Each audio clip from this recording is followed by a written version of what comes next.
नमस्कार. एक नवीन upcoming IPO येतोय. त्याचं नाव आहे हेक्सावेअर टेक्नॉलॉजी लिमिटेड. ही कंपनी 1992 मध्ये इनकॉर्पोरेट झाली होती. कंपनी ह्या सेक्टरमध्ये 32 वर्षांपासून आहे आणि ही कंपनी ग्लोबली डिजिटल आणि टेक्निकल सर्व्हिस प्रोव्हाइड करते, जी की AI बेस्ड असते. कंपनीची फायनान्शियल बघाल तर असेट, रेव्हेन्यू, प्रॉफिटमध्ये वाढ होत जाते.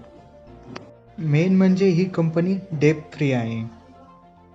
IPOची डेट बघाल तर 12 ते 14 फेब्रुवारीमध्ये ओपन असणार आहे. प्राइस बँड 674 ते 708 रुपयांमध्ये असणार आहे. लॉट साईज 21 शेअरचा असेल. तसेच टोटल इश्यू साईज ही 8,750 करोडचा आहे. ग्रे मार्केट प्रीमियम हा सध्या 2% दाखवतोय.